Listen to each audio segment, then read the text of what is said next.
Bonjour, bonjour. Aujourd'hui, j'ai envie de vous parler de liberté dans cette première vidéo.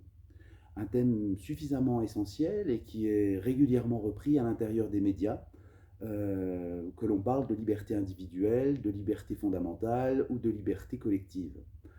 Euh, si j'ai envie de vous parler de ce sujet-là, c'est parce qu'il me semble suffisamment sérieux pour avoir envie de l'outiller avec un certain nombre de réflexions provenant d'auteurs et d'autrices qui ont travaillé sur le sujet.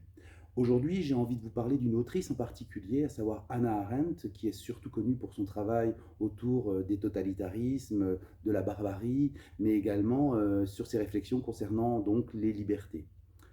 Hannah Arendt, elle est notamment connue pour un ouvrage, là je vais vous en présenter quelques-uns aujourd'hui, à savoir Eichmann à Jérusalem, qui est un ouvrage qui traite de la couverture qu'elle a faite durant le procès Eichmann, de ce procès-là, euh, couverture qui lui permet de produire des ouvertures et des réflexions autour de la notion de totalitarisme, d'engrenage de la violence et de la barbarie. C'est elle qui va utiliser pour la première fois la notion de banalisation du mal, qui est un thème récurrent dans son œuvre. Aujourd'hui, je n'ai pas forcément envie de vous parler de ce livre-là, que je vous invite évidemment à lire parce qu'il permet de poser un certain nombre de jalons essentiels. J'ai plutôt envie de vous parler d'un deuxième livre, à savoir La liberté d'être libre, un texte qui a été redécouvert en 2017 par le directeur du centre Hannah Arendt à New York. C'est un texte qui date de 1966-1967, qui a été intitulé La liberté d'être libre par son découvreur, parce que Hannah Arendt n'avait pas donné de titre à ce texte-là.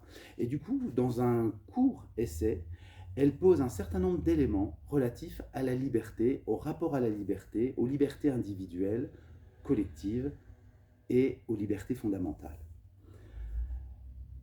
Hannah Arendt, c'est une politologue, c'est une philosophe, c'est une personne qui vient éclairer cette thématique-là. Et je ne peux que vous inviter, parce que c'est une personne inspirante, à lire, à consulter, à piocher dans ses idées pour pouvoir construire votre propre rapport à la liberté.